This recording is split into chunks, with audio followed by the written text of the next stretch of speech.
এই জায়গা থেকে বেশ দেখাও যাচ্ছে আর শোনাও যাচ্ছে। আমি তো সারা রাত ধরে বই পড়ে প্রতিকারের উপায় বার করব বলেছিলাম। পড়বে তো ঘন্টা, বাড়ি গিয়ে ভালো করে শুয়ে 10 ঘন্টা ঘুমিয়ে নেবে। প্রতিকারের উপায়টা এক্ষুনি আমাদের আলোচনার মাধ্যমেই চলে আসবে। মাথায় এসে গেছে, মহারাজকে বলতে হবে ব্রাহ্মণ সেবা, মানে 1 মাস ধরে ব্রাহ্মণ সেবা করলে এই সমস্যা থেকে মুক্তি পাবে। ভোজনান্তে দক্ষিণা বেশ জমে যাবে, কি বলুন মন্ত্রী মশাই? হ্যাঁ, জমি একদম দই হয়ে যাবে। অকৃতজ্ঞ সব, শুধু নিজেদের কথাই ভাবলে। কই মিলেমিশে খাবার কথা তো বললে না? হ্যাঁ, ব্যাস লেগে গেছে ভাগ বাটোয়ারা নিয়ে। দেখি শেষটা কি হয়। ঠিক ঠিক ঠিক, আমরা তো 3 জন, আমাদের এই 3 জনের স্বার্থ দেখতে হবে। কে রাজ্যদেশী? আরে কিছু উপায় বার করো। দেখি কি বুদ্ধি দেয়। ভুল, তার সঙ্গে এটাও মনে রাখবেন, মহারাজ বড় সিন্দুক নিয়ে এসেছি, আর কিছু মানুষও এনেছি যারা সোনা বয়ে নিয়ে যাবে। বাহ বাহ বাহ বাহ, খুব ভালো, তোমার বুদ্ধি আছে তো। নাও নাও নাও, তাড়াতাড়ি সবাই মিলে হাত লাগিয়ে সোনাগুলো সিন্ধুকে ভরো।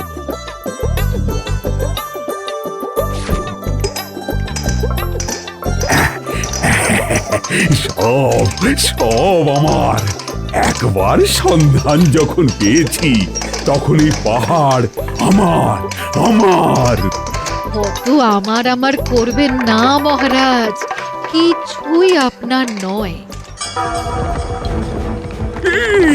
কি কি হচ্ছে সব?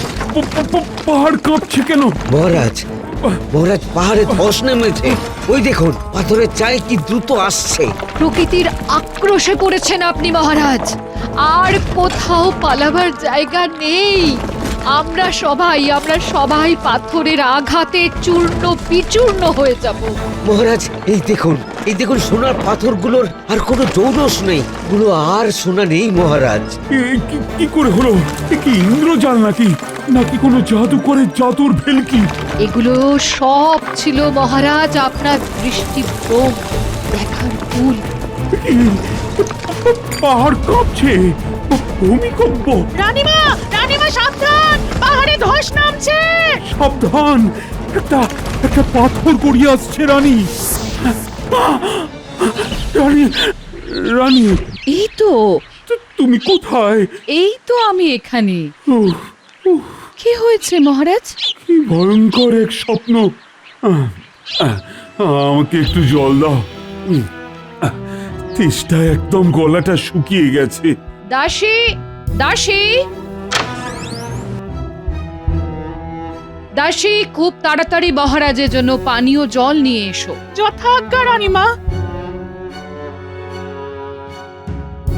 আপনার কি হয়েছে? কি স্বপ্ন দেখেছেন?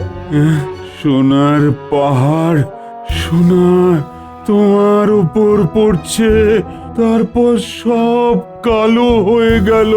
ও কিছু নয় মহারাজ, চলুন এবার উঠতে হবে। উঠে পড়ুন মহারাজ, রাজসভায় যেতে হবে যে। কিছু দুর্ভাবনা করবেন না, কাল ভালো করে ঘুম হয়নি হয়তো। বলছো রানী কিছু হবে না? কিন্তু শুনেছি ভোরের স্বপ্ন নাকি সত্যি হয়। ওসব কথা একদম মনে স্থান দেবেন না মহারাজ।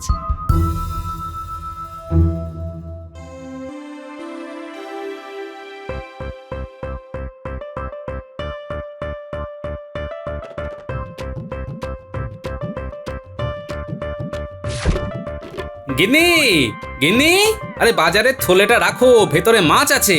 আসছি বলি। হ্যাঁ গো, বাজার থেকে আজ কি মাছ এনেছো? ইলিশ মাছ। মা, সত্যি বলছো তুমি? ইলিশ মাছ এনেছো? হ্যাঁ, কেন অবাক খবর কি হলো? অবাক হব না, আজ আমি স্বপ্ন দেখলাম তুমি বাজার থেকে ইলিশ মাছ নিয়ে এসেছো, আর সত্যি সত্যি তুমি একটা গোটা ইলিশ নিয়ে এলে। আমার স্বপ্ন সফল হলো গো। ওহ, কি আনন্দ হচ্ছে না আমার, কি বলবো। তার মানে ভোরের স্বপ্ন সফল হয়। যত সব ভুলভাল কথা। যাকে তুমি তাড়াতাড়ি ভাত বাড়ো আর জমিয়ে ইলিশ মাছটাকে রাঁধো, দেখি রাতে জমিয়ে খাবো, কেমন? আচ্ছা গো, আচ্ছা। হ্যাঁ, তাহলে আমি স্নান করে আসি।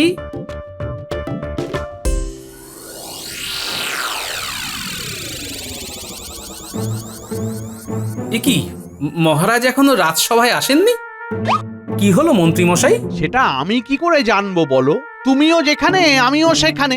সাবধান, আমাদের পরম প্রিয় মহারাজ রাজসভায় প্রবেশ করছেন।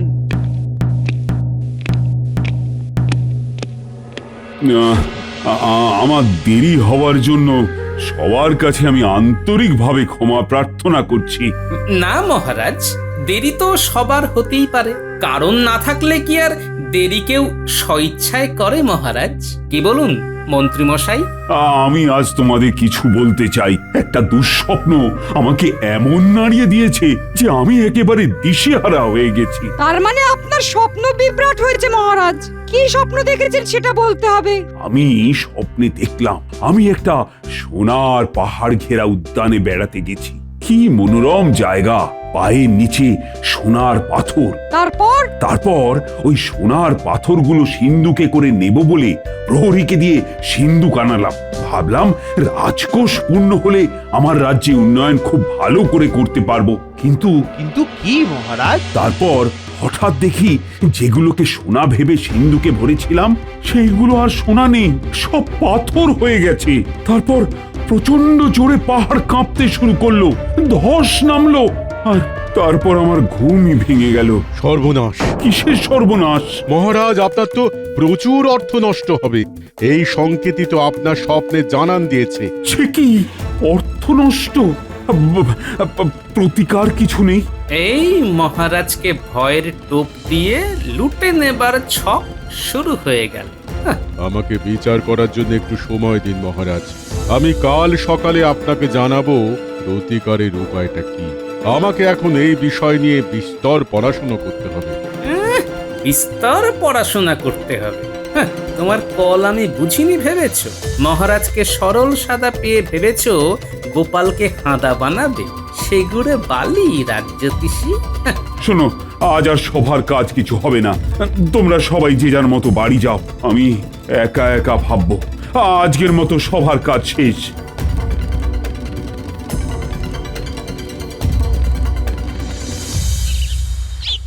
এতক্ষণে এলে? আমি সেই কখন থেকে অপেক্ষা করছি। আরে গোপাল তো ইটুলির মতন আমাদের সঙ্গে আটকে ছিল। খুব কায়দা করে ওকে ভড়কি দিয়ে আসতে হয়েছে। যাকে আমাদের কথাবার্তা শুরু হোক। আমরা কি এখানেই কথাবার্তা শুরু করব? মন্ত্রীমশাই, আপনার বাড়িতে গিয়ে আলোচনা করাটা আমাদের সবার পক্ষেই ভালো। নইলে গোপাল চীনে জোকের মতন আমাদের পিছনে পড়ে যাবে। তাহলে চলো আমার বাড়ি, ওখানে মুড়ি খেতে খেতে সব আলোচনা হবে। খুব আলোচনা চলছে। তোমাদের কথাতে তো কোনো আলোই নেই, সবটাই চোনা। কি জন্য তোমরা তিন মূর্তি এক হয়েছো আমার বুঝতে বাকি নেই। চলো চলো চলো, সবাই আমরা মন্ত্রীমশাইয়ের বাড়িতে যাই, চলো। আমি তোমাদের কাজ ছাড়া করছি না। মহারাজকে ভয় দেখিয়ে মহারাজের ঘাড় ভাঙা আমি বার করছি। তোমরা যাবে যেথায় সেথায় যাব, ফুলে ফুলে উড়ে মধু খাবো।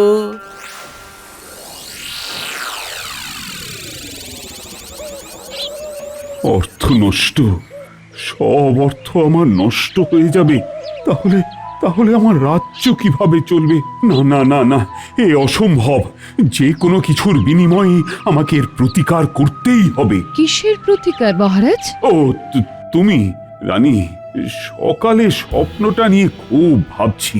রাজজ্যোতিষী বলল ওই স্বপ্ন দেখার অর্থ হলো বিরাট অর্থনাশ। আমি খুব চিন্তায় আছি রানী। আপনি অহেতুক ওইসব নিয়ে ভাবছেন। কিচ্ছু না, এসবের কোনো মানেই নেই। না রানী, মানে আছে আছে।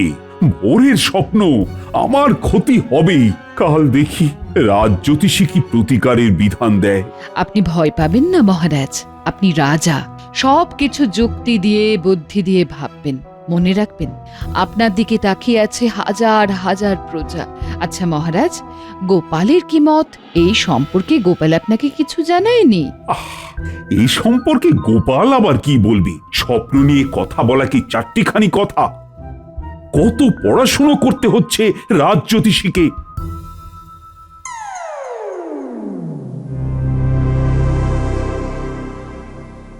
এই জায়গা থেকে বেশ দেখাও যাচ্ছে আর শোনাও যাচ্ছে। আমি তো সারা রাত ধরে বই পড়ে প্রতিকারের উপায় বার করব বলেছিলাম। পড়বে তো ঘন্টা, বাড়ি গিয়ে ভালো করে শুয়ে 10 ঘন্টা ঘুমিয়ে নেবে। প্রতিকারের উপায়টা এক্ষুনি আমাদের আলোচনার মাধ্যমেই চলে আসবে। মাথায় এসে গেছে, মহারাজকে বলতে হবে ব্রাহ্মণ সেবা মানে 1 মাস ধরে ব্রাহ্মণ সেবা করলে এই সমস্যা থেকে মুক্তি পাবে।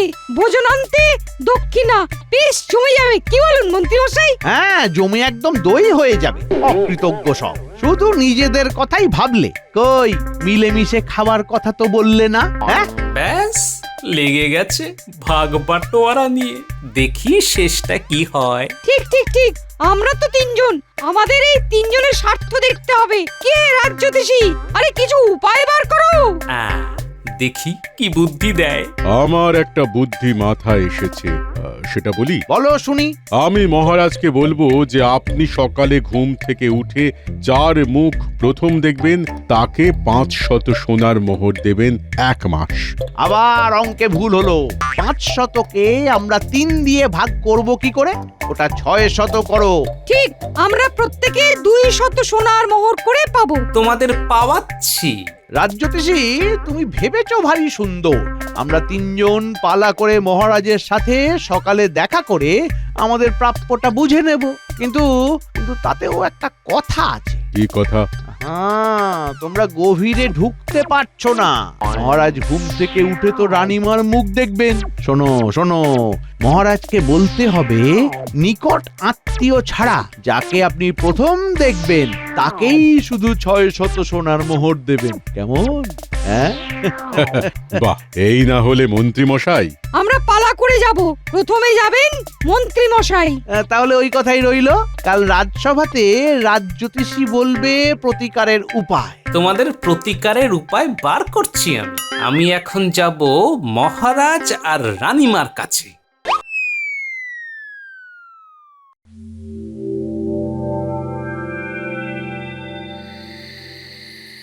রানীমা, গোপাল দাদা এসেছে। মহারাজ আর আপনার সাথে কিছু আলোচনা করতে। আবার কি হলো? নিশ্চয়ই কিছু কথা আছে। গোপাল তো অহেতুক সময় নষ্ট করতে আসবে না। পাঠিয়ে দাও। যথা আজ্ঞা মহারাজ।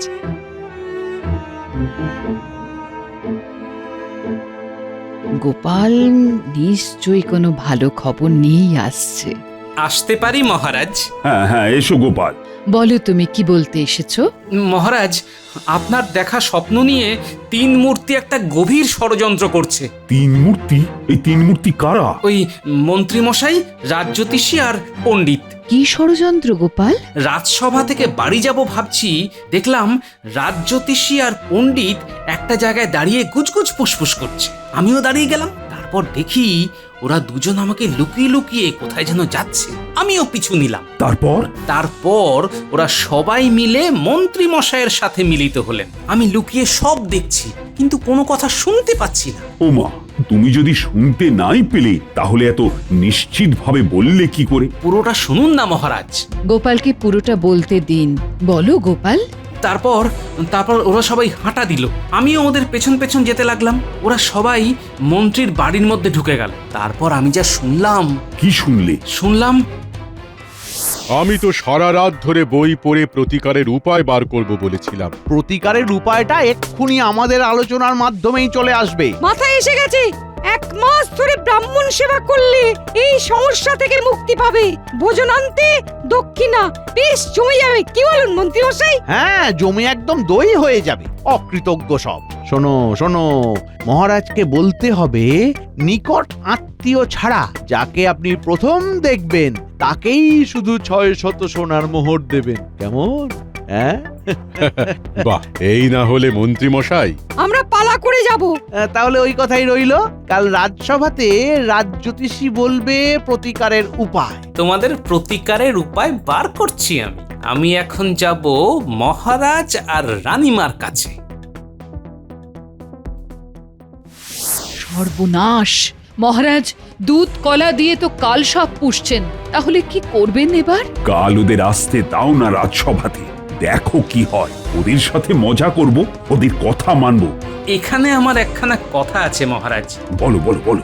আপনার ভেতরের ঘরের দরজায় প্রমাণ সাইজের আয়না রেখে দেবেন, সেটা কেউ জানবে না। ঘুম থেকে উঠে যেই দরজা খুলতে যাবেন আপনার মুখটা আপনার নজরে পড়বে প্রথম। আপনি আপনাকেই 600 সোনার মোহর দেবেন 1 মাস ধরে, ডান দিক থেকে বাম দিক। ধন্য বুদ্ধি বটে তোমার। সব আপনার আশীর্বাদ রানীমা। আমি তাহলে এখন আসি। এসো।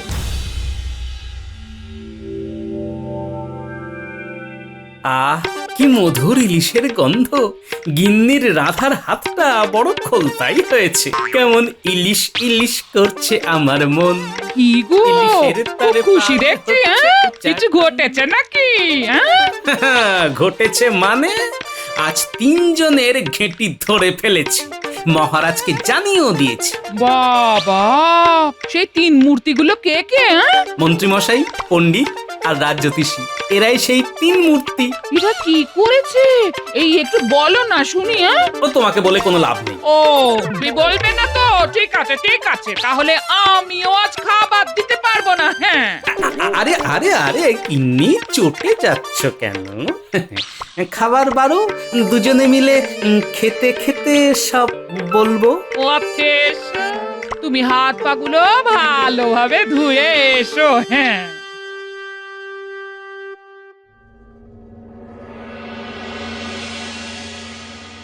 রাজজ্যোতিষী, তুমি প্রতিকার কিছু পেলে? পেয়েছি মহারাজ, একটা সুন্দর প্রতিকার পেয়েছি। বলো শুনি, আমিও খুব উদ্গ্রীব হয়ে আছি। মহারাজ, প্রত্যেক দিন সকালে আপনি ঘুম থেকে উঠে যাকে প্রথম দেখবেন তার হাতে আপনি 600 সোনার মোহর দিয়ে দেবেন। এমনি ভাবে 1 মাস দেবেন, তাহলেই আপনার স্বপ্ন দোষ কেটে যাবে মহারাজ। মহারাজ, ভালোই হলো, 600 সোনার মোহর আপনার কাছেই থেকে যাবে। কি করে? বারে, প্রতিদিন সকালে ঘুম থেকে উঠে মহারাজ তো রানীমার মুখই দেখবেন। না না না, আত্মীয় পরিজনদের মুখ দেখলে হবে না। তবে কি অপরিচিত ব্যক্তির মুখ দেখতে হবে? না না না, পরিচিত অপরিচিত মিলিয়ে দেখলেই হবে। ব্যাস, তাহলে মহারাজ সব সমস্যার সমাধান হয়ে যাবে এই মাসেই। উফ, 1 মাস ধরে 200 সোনার মোহর, ভাবা যায় না। আচ্ছা মহারাজ, মন্ত্রীমশাইয়ের মুখটা কেন হাসি হাসি হয়ে উঠল? কি মন্ত্রীমশাই, আপনি 600 সোনার মোহরের জন্য ভোর রাত থেকে মহারাজের ঘরের চারপাশে ঘুরবেন নাকি? কি বললে গোপাল? আহা, রেগে যাও কেন, শান্ত হও। সব তো মিটেই গেল, এবার দেখাই যাক না কার কার ভাগ্যে 600 মোহর নাচছে। শোনো, মন দিয়ে শোনো। কাল ভোর রাতে পণ্ডিত, তুমি মহারাজের ঘরের দরজায় কড়া নেড়ে মহারাজের ঘুম ভাঙাবে। ঠিক আছে, এই কিন্তু মানে কি বলবো, অত সকালে মহারাজকে ঘুম ভাঙিয়ে, আরে কিছু সমস্যার কথা তো বলতে হবে। বলবে তো তুমি তুমি তুমি বলবে যে হ্যাঁ, তোমার পাঠশালার ছাদ ফুটো হয়ে গেছে, ছাত্ররা বসতে পারছে না, রাজসভায় আলোচনা করলে মন্ত্রী মশাই খুব ধমকান। বাহ, খুব সুন্দর। তাহলে ঠিক আছে, ওই কথাই রইলো।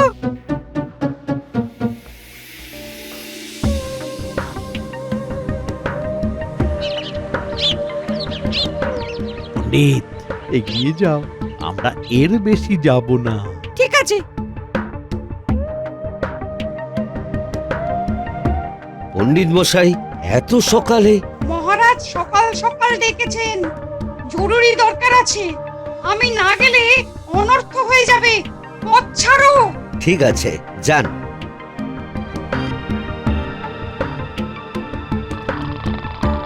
মহারাজ, মহারাজ!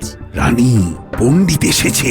তাহলে উঠে পড়ুন আর আয়নায় আপনার মুখ দেখে নিন। ওরা তো জানে না যে আমি সব জেনে গেছি। মহারাজ, আমি পণ্ডিত, আপনার সাথে খুব দরকার। দাঁড়াও, দরজা খুলছি। বাহ, গোপালের জবাব নেই।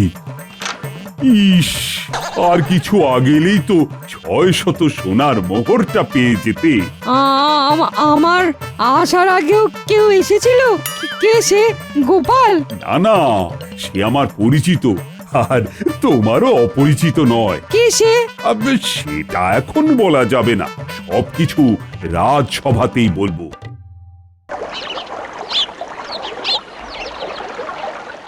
রাজস্বপ্ন যে এত জটিল সেটা আগে বুঝিনি মন্ত্রী।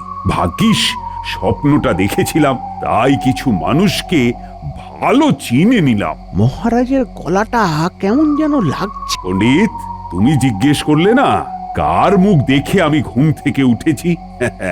আমি আমার মুখ দেখেই ঘুম থেকে উঠেছি, তাই 600 সোনার মোহর আমি নিজেকেই দিলাম।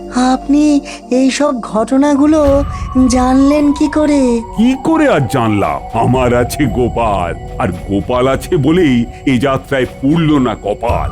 গোপালের কথা মতো আমার ঘরের দরজায় পেল্লাই পেল্লাই আয়না লাগিয়ে দিলাম, আর ঘুম থেকে উঠে নিজের মুখ নিজেই দেখলাম। কি হে মন্ত্রী, 500 সোনার মোহরকে কি করে 3 ভাগ করা যায়? তাই 600 সোনার মোহরকে 3 জনের ভাগে 200 করে সোনার মোহর। মানে মহারাজ, মহারাজ খুব ভুল হয়ে গেছে, ক্ষমা ক্ষমা করে দিন মহারাজ। ক্ষমা?